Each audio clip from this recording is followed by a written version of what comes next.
Welcome to the Money Script Podcast. It's your host, Yohance Harrison. So happy to be with each and every one of you today. I cannot go any further without taking a quick moment just to have a moment of just love and peace and understanding and support for everyone that was affected by the fires down in Hawaii. That is, I am wearing my Hawaiian shirt today, just to be, to be with them at this time. I know they're still trying to find people and assess the damages, and I can't imagine what that's like. So just know that we're here for you. We love you all. And please, if you're able to give in any sort of way, there's lots of great organizations that are raising funds for those victims. Please support them. So with that, let's get into the podcast. By the way, thank you to all of my listeners in Hawaii. I know you're out there. I get the report. I'm like, oh, look, putting Hawaii on the map. I appreciate that. So keep listening. So with that, let's get into the podcast. For those of you that are watching us on YouTube, you can already see who my guest is. For those of you that are listening, my guest today is Dr. Fred E. Kency Jr., and we're going to talk about why he is here with me in a little bit. But first, as you know, we like to start with our current event. And I know I mentioned that the fires in Hawaii. Yes, that is something that's current that we're still dealing with right now. But let's talk about something that is a current event as it relates to money. And the headline just came across my phone this morning. And the headline was mortgage rates hit a 20-year high, 7.09%. Yeah. Welcome to the new normal, people. Okay. I'm so glad I'm not buying a house right now. But that's what I want to talk about. Thank you, Fred. That's what I want to talk about. Here's the thing. It's only shocking to us because we had years at 2% and 3%. True. But 7% is closer to our average if you look over the last 50 years. Yeah. Okay. And I want to say this to you right now. Look, my mortgage brokers out there, they know that I'm going to tell the truth. I'm going to tell it like it is. If anyone is telling you to buy a house and get it now because you can just refinance in a few years, red flag. We don't know what interest rates will be in a few years. We don't. They could be higher. If we go back to the 70s and 80s, we'll see interest rates were at 14, 15, 16, 17%. My parents were one of those. I've talked about this on the podcast before. My parents were paying in the teens for their house in 1983. Okay. But that was normal. Yeah. They were happy it wasn't, 18%. They were like, oh yeah, we'll take this 14. I think it was 14.75. I had the number written somewhere, but they were like, yeah, we'll take that because it was better than what it used to be. So again, everything is relative. So no, do not go out and buy a house right now and just know that you'll be able to refinance because you don't know. We don't know when rates are going to come back down. Now they're speculating that they may drop next year, but that's speculation. We don't know. So don't do anything thinking that you know because you don't. Okay. So that's the big topic right now. Of course, over the last couple of episodes, we talked a lot about student loans. If you haven't done it already and you have student loans, please go apply for your new repayment plan. Don't wait until September. Don't wait until October. Actually, by the time you're hearing this, it might be September. So don't wait. Go do it right now. Okay. And go ahead and just fit that into your new financial plan. You knew this day was coming and now it's here. But we're in a time with higher interest rates where we have to be very careful about the money that we borrow because the cost of borrowing is going up. So that's the current event. So let's get to our guest, Dr. Fred E. Kency Jr. He told me to leave off the MD part, but he is an MD. I told him it was like Doogie Howser MD. I mean, he didn't say Doogie Howser without the MD, but he's a real doctor, not Doogie. Fred is. So Fred is a real doctor. He's an emergency room physician. He also specializes in medical cannabis certification. He is a third generation U.S. veteran. Salute. Thank you for your service, sir. And to that of your father and grandfather, which is amazing. And he hails out of the great city of Jackson, Mississippi. I don't think I put enough S's in there, but that's how y'all say it, right? Mississippi. Y'all don't do that. You don't do the third and second S. Mississippi. Are you there? I thought it was just Mississippi. It depends on how tired you are that day. Oh, okay. All right. Well, I'm tired. I'm saying Mississippi. So Fred, welcome to the Money Script Podcast. Thank you for joining us. Highly appreciate you inviting me on. Indeed. So let's start with just talking about emergency medicine, because a lot of a lot of our listeners are residents and or in medical school, or may already be attending physicians. So I'm just curious, what made you want to get into medicine, become an emergency doctor? So I've actually wanted to be a physician my entire life. I have these conversations with people, or even talk to I got 3 kids, 2 boys, little girl. My middle child has named every career you can think of. He's wanted to be a lawyer, a doctor, a fireman, a policeman. He wanted to raise dogs, wanted to be a YouTuber at one time already. When I was coming up, I only wanted to be a doctor. That was the only profession I ever thought about. My mom would tell you when I was 5 years old, you say, what does he want to be? He's going to be a doctor. And she will say that I used to say that I'll be a doctor because when you ask somebody what is the smartest person, they're physicians. And so obviously I thought I was the smartest person in the room since I was in kindergarten. So I naturally said the smartest people are doctors. Well, I'm going to be a doctor. Whether it's true or not, that's always been what I wanted to be. And it's always been my lifelong dream to become a physician.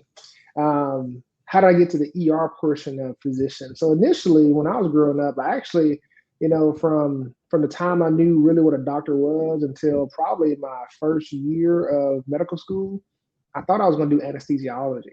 So I wanted to, I was smart, but what you call smart lazy. Like you want the job that it took a lot to get there, but once you're there, you just kind of want to sit back and just kick it.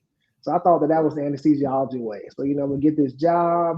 I'm gonna put this person to sleep. I'm gonna let the surgeon do all their work. I'm gonna sit over here about 2 or 3 hours on my phone. And then, when the surgeon say, wake him up, turn all the knobs off, and then we wake him up and we back to popping.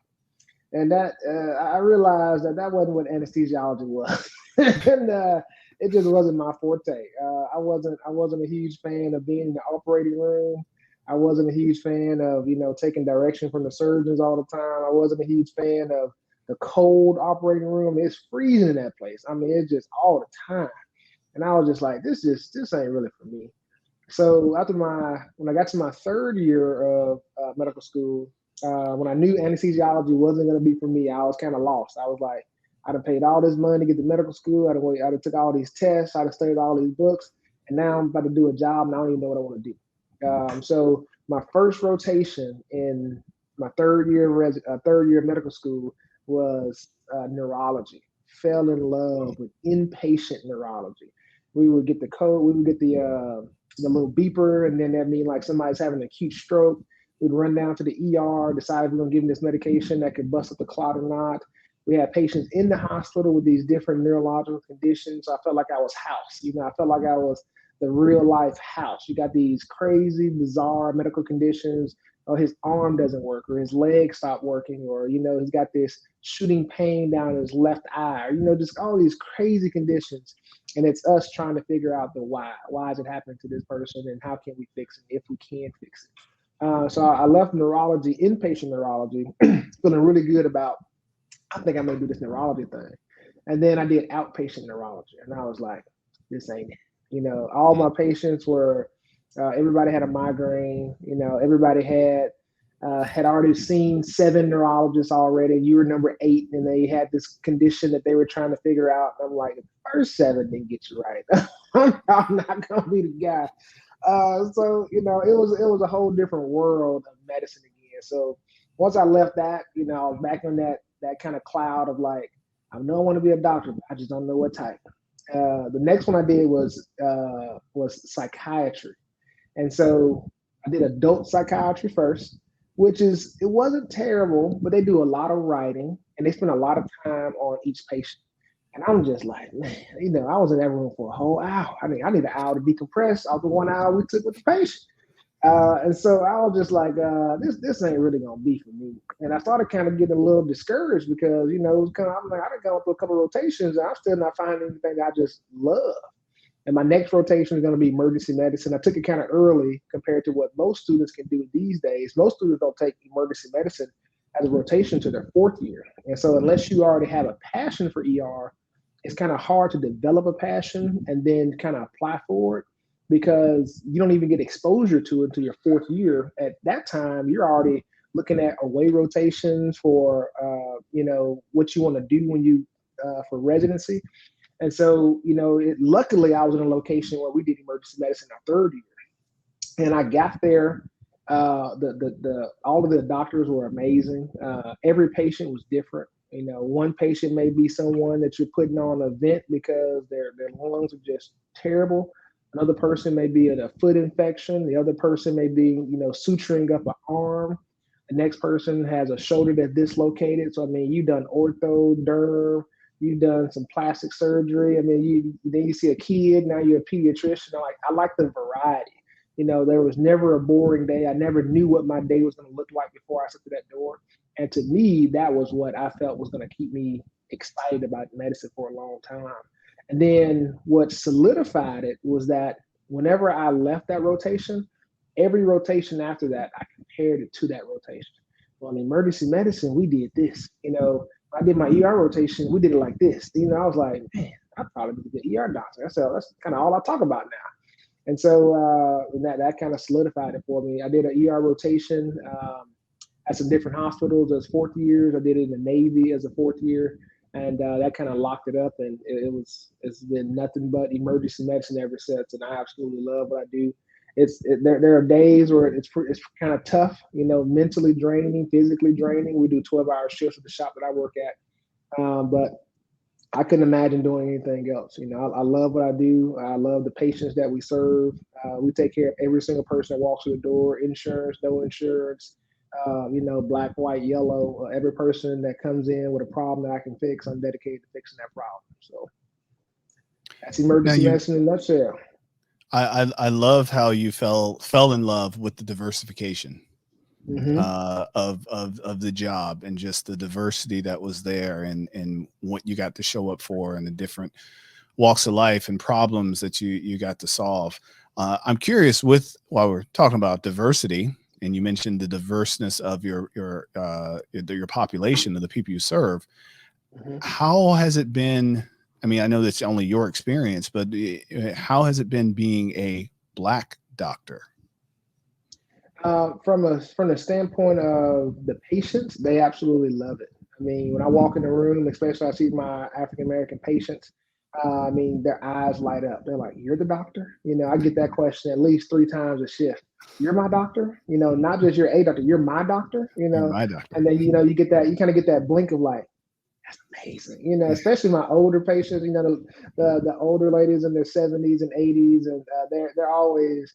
Even the men as well, but the ladies are typically like the ones, they're in their 70s and 80s, and they see you come in the room, they're like, you tell them like you're the doctor, and they're like, their eyes get huge, and they're just so excited. And I'm happy to make them happy. So it's a blessing to be a blessing, as I tell people all the time. From a colleague standpoint, other people who are ER physicians, we have a really good community. At my shop, we have 9 physicians, and 2 of us are African American. So we have some really good diversity, and in our shop, we definitely care about diversity. We have females, we have males, we have African Americans, we have obviously Caucasian.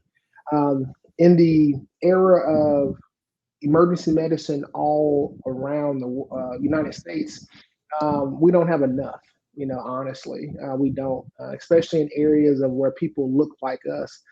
Because I'll tell you, when I remember reading this article about why diversity is important, and it talked about this patient who had been telling her doctor that that something was going on, and she was kind of using some slang when she said it. And the entire time, the physician wasn't understanding what the patient was saying, not because she was using some foreign language, was because she was using just a natural slang from her normal terminology. And they were almost about to get this young lady a psych eval because they were like, she's just talking crazy like this. We don't understand what she's talking about. And then the Black physician walks in, and he's on the rotation. He's a new attending of the week. And, he comes in, he says, no, she's just, asking for something. She's just telling you that she feels stressed, but not to the point where she wants to kill herself. So just that language barrier in that diverse, lack of diverse population that they had at the time, the way you treat people, the way you see people, the way you take care of people can be very different if you don't understand the lingo of just the person who is sitting across from you. If you can't understand, like, one of the most important parts of being a physician is being able to take a history. If I can't understand what the patient is giving to me, and one of my, one thing I hate to put in the chart is that the patient is a poor historian. One thing I hate to see a resident when I'm teaching residents or teaching other people is using the word poor historian, because it is our duty as physicians to do whatever it takes to get the information for someone who can speak English and you understand that same language, and someone who can, if they can speak, not all of our patients can, patients with stroke, patients with altered mental status, but if they can speak and they walk into the emergency room with a problem, it is your job to figure out why they're here and to do your best possible work to get that information relayed over to you so that you can take best care of the patient. And so when a resident comes back and says, "Oh, he's just a poor historian," I was like, "Well, you were only in the room for 1 minute. How would you know?" Like, I mean, you weren't in there long enough to really, tease through the history. I went, "Let's go back in there and let's talk to the person." And if you just take your time with the patient, break it down. "Hey, what brings you in today?" "Oh, my chest is hurting." "Okay, can you take one finger and point to where it hurts the worst?" And they point to the top of their stomach. So his chest isn't hurting. He's not even though he came in with the word chest pain, he doesn't have chest pain. He's got pancreatitis. And if you only did labs for chest pain, you only got a chest X-ray, you only did the labs for a chest workup, you're going to miss the fact that this man has a rip roaring pancreatitis because you didn't focus in and try to get him to help you. Yes, he's a poor historian. He told you his chest hurt. In reality, it was like the lowest portion of his chest. Why did he just say the top of my stomach? Who knows? Patients aren't always the best historian, but you have to really care about getting to the end of the answer. And so unless you're doing that, you're gonna miss a lot of things. You're gonna do your patients injustice. But the diversity of your patient population, diversity of your patient, your physician, will help that a lot, because if you have patients who look like you, who speak like you, who are from areas that you are from, you're more likely to build that rapport. You're more likely to just have that kind of relationship, to understand the lingo, and you're more likely to get to the bottom of the problems. And so patients have better outcomes when we as physicians can actually do what needs to be done.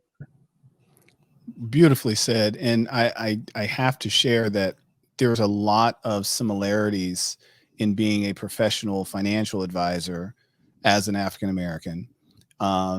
In our profession, if we look across the United States, we are very underrepresented, and we're doing a lot better today. I've been in the career for 20 plus years now, so it's a lot better today than it was 20 years ago. But still, if you're looking at demographics of, okay, well, what is the composition of the United States? We are still way behind on that. And in very similar, just like I'm sure you deal with all the time in the age of social media and the internet, is that a lot of people will try to go and solve their problems online before they, go to seek a professional help. And I get clients like that all the time. Yeah, Dr. Google, and they do the same thing with finance. Like, well, TikTok said I should do this, this, this, this, and this. I'm like, TikTok does not know you. TikTok doesn't know your history. TikTok doesn't know, what you've already done. I just had a client recently. It's like, "Oh, I read that I can do, I can make this sort of contribution to my 401k. I can do it this way." I'm like, TikTok doesn't know you already contributed to your 401k at your previous job. Yeah, but this is a new job. Yeah, TikTok doesn't know that. You can only put X amount across all plans per year. Exactly. Yeah, but that was the old job. Doesn't matter. It was a 401k. So you can only do another $3,000. Let it go.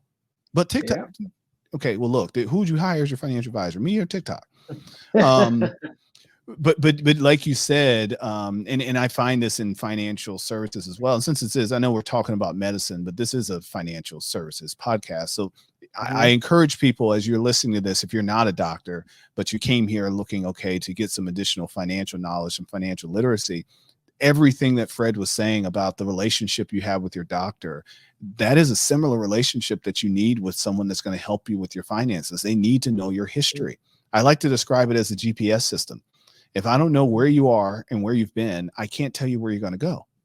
I can't.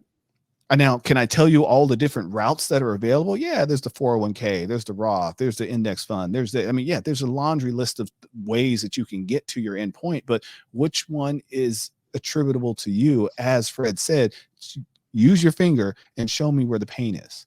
And we have to do the same thing in financial services. Let's look and find out where is the real financial pain. Okay. Because financial pain sometimes like, I can't, I don't have enough money to save for whatever goal it may be. It's just not enough. I'll never be able to do it. Well, the real financial pain is the interest that you're paying on your credit cards. The real financial pain is the $5 a month you pay for your bank account. Why are you paying? Why are you giving your bank $5 a month to have access to your own money? Go to a different bank. Oh, but I really like, name the bank. I'm not going to throw any under the bus. Yeah, but they really don't like you because they're charging you $5 just to give you access to your own money. Find a new banking relationship. So some of the same processes that you'll use when trying to help find out, with your doctor, how to better your health, how to take better care of yourself, or to fix whatever's ailing you. You got to be a good historian. And the same thing is true in finance. You got to know what have you done already? What are you working through? Where are you right now? Where does it hurt? And what do you want? Okay. What do you want on the other side? And it's sometimes it's more than just being out of pain. Like, okay, yeah, let's get out of pain. But then what do you want after that? You don't want to be in pain ever again. Okay. How do we get there? So, man, you get me on this soapbox here. You get me excited. So, so Fred, we also mentioned earlier that you you got into the medical cannabis business. Being someone that lived in California, I'm very familiar with the process. Knew quite a few docs that were making some real coin being able to do that too, which was good for them in that heyday. But just out of curiosity, why did you decide to get into the more recently legalized drug game in these United States?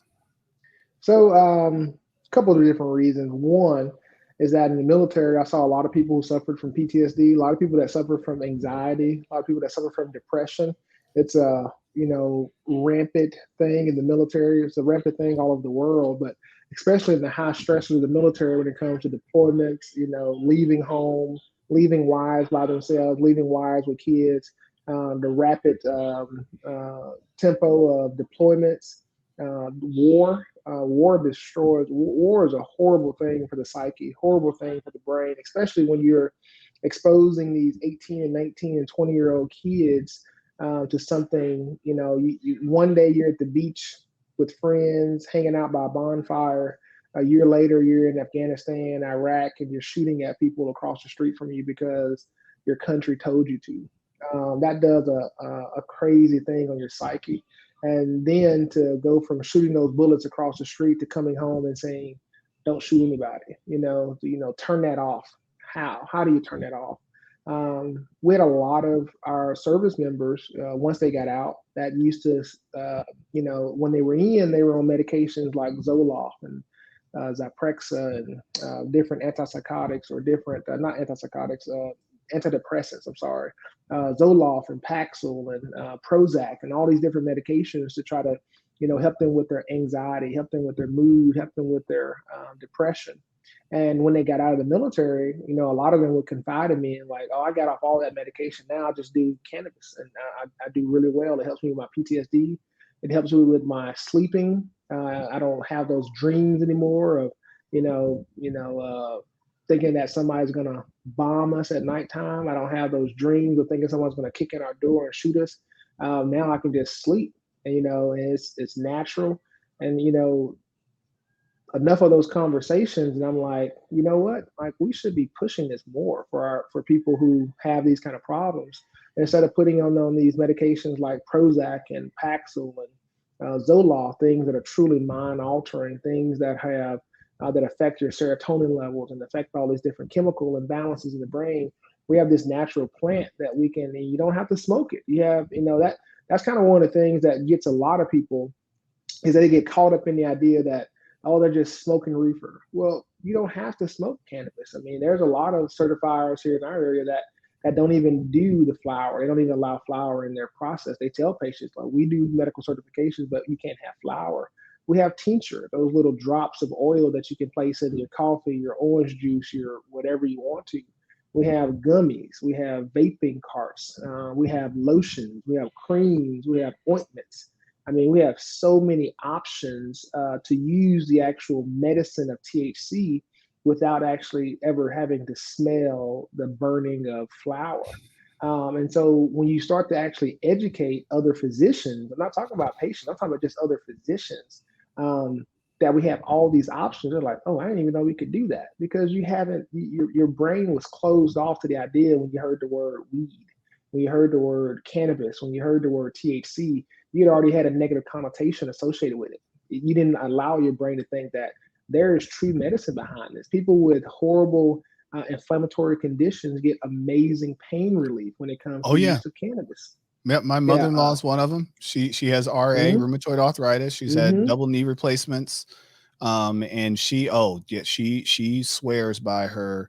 She Oh. has these malt balls that she just loves. And she's like, this is the only way Mm-hmm, I can get some sleep. Otherwise, she's tossing and turning in pain all night mm-hmm. and can't sleep. So she Yeah. has her little malt ball as dessert, and she next morning she was like, "Oh, I didn't hear anything have. I was asleep." I'm like, and Yeah. that's the other thing. She's had so many other medications that have Mm-hmm, these laundry lists of side effects. And she's mm-hmm, like, "Oh, I can't take that one because it messes with this one, and I can't take that one and mess with this one. And if I take this one, then I'm just, I am not going to have an appetite," and it just on and mm-hmm, on. So she's been working on weaning herself off of some of those other harder drugs.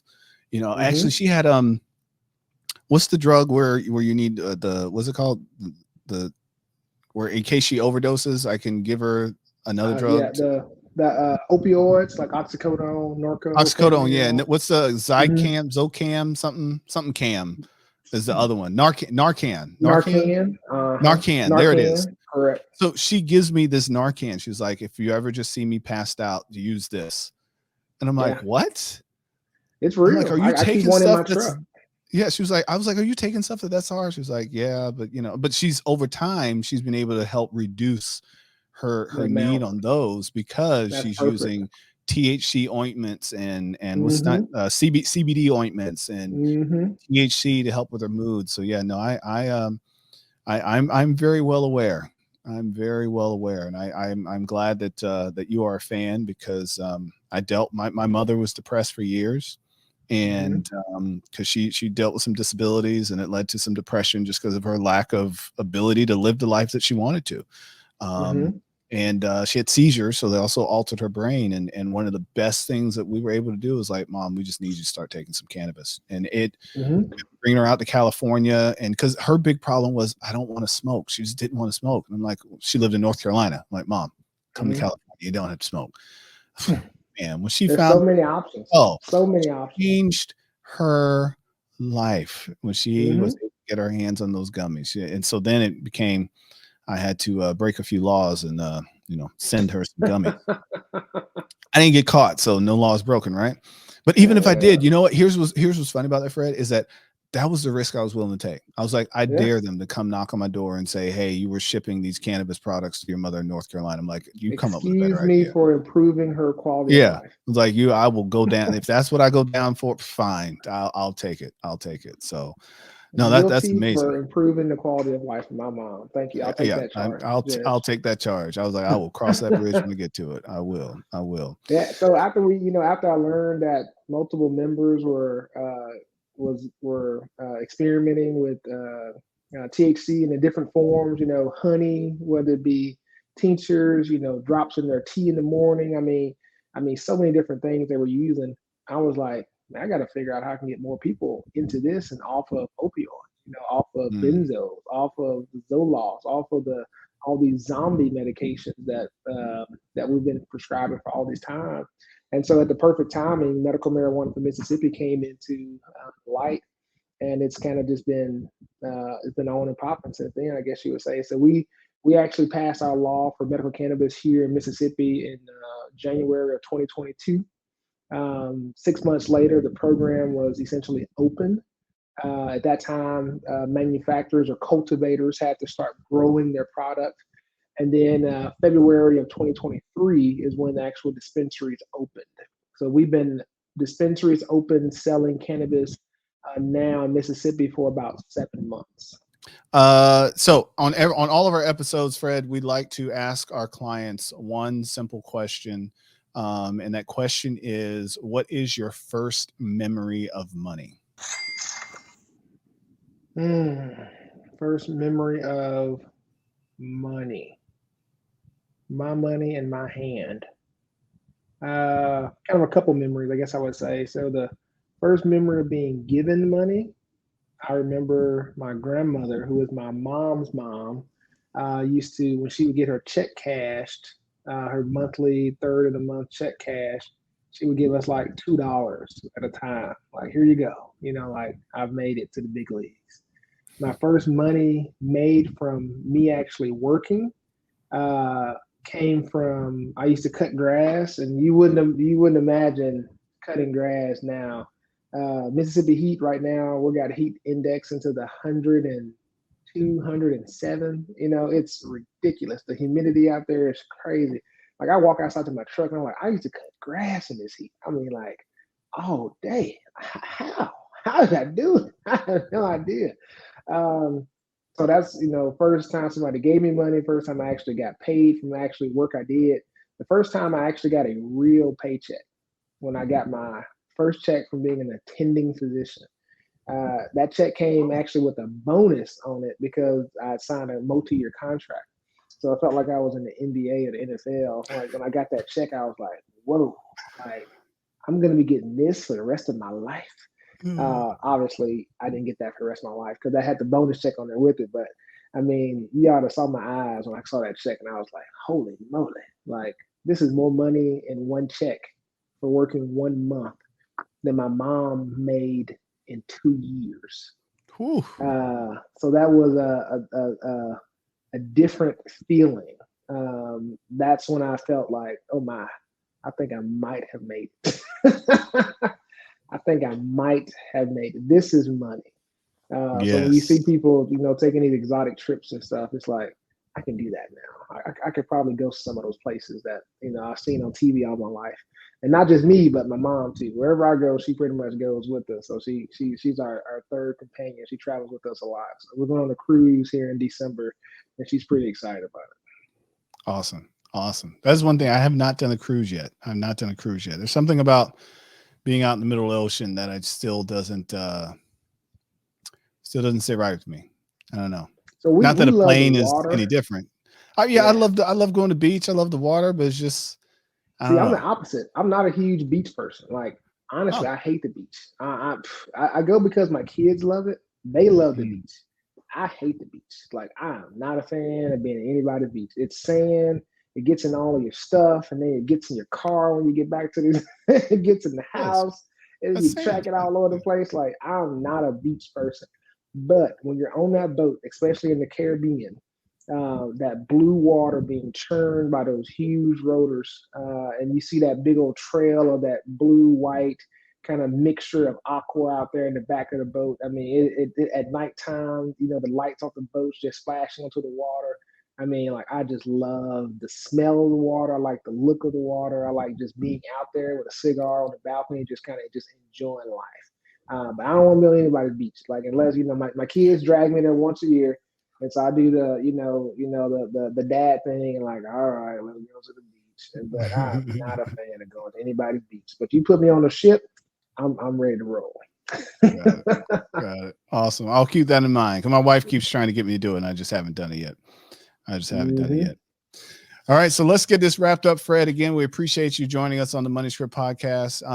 If anyone is interested in learning more about your services or what you do, or especially for all of our veterans out there that want to learn more about medical cannabis, what are some resources for them? You can always email us. I'm open to answering emails. I answer them all the time from especially veterans all over the world, all over the states. Kencymedicalservices.com is our website. Kencymedicalservices at gmail.com is our email address. We love answering questions. Go on our site. It talks about different things with VA, and association with THC and PTSD. And if you live in the state of Mississippi, we can get you signed up to be a medical cannabis patient in our state. The approval takes less than a day. We can log into your MyVet, your MyChart, any kind of your electronic medical record through your hospital. We can get your medical records pretty easily. You have to have a certain qualifying condition as stated by the Mississippi state law. But if you have a qualifying condition for veterans, chronic pain and PTSD are probably our two most common ones. We can get you squared away pretty easily. Awesome. Awesome. And we'll make sure to put some links to that into our show notes. So just a quick recap for everyone today. Remember, we can't control interest rates. They are what they are. And if you're in the house purchasing process right now, if it makes sense for you financially, then do it. But don't just do it because you think that your home is going to appreciate in the next year or two, or that interest rates are going to go down the next year or two, because we don't know. We don't know what they're going to do. Actually, for the first time in a long time, I pulled up, I was working with a client. I was refreshing all the values of everything, and I saw that her home price went down. I haven't seen that happen in years, but it went down. Just happens to be her location, her area. That's she's like, yeah, I've kind of noticed that on some of the houses that are for sale, the prices are coming down. So, and that's going to happen in some areas, and that's just part of owning a home. So don't get too caught up in that. Of course, as we mentioned before, if you owe money to anyone, or any entity, that is any bank or financial institution, just know interest rates are going up. You need to be paying closer attention to that interest rate, because that can eat away at money that you could be putting in other places. So definitely keep an eye on that. And for all of our future doctors out there, especially those that are of a minority, please, the industry needs you. Okay. We all, a lot of us, I won't say we all, but there are a lot of us that feel more comfortable when we're able to meet eye to eye that someone that looks like us and may have had that experience. And as I promised, if you're watching this on YouTube, I said the camera might go out. The camera went out. It's been a very interesting day. The camera's off. My internet's going crazy, but you still got my voice here. So until next time, we'll see you on the Money Script Podcast. Don't forget to tell a friend, to tell a friend, to tell a friend. And thank you for all the people who've given us some great reviews on Apple Podcasts and on Spotify. Keep them coming. We appreciate you, because that just helps spread the word.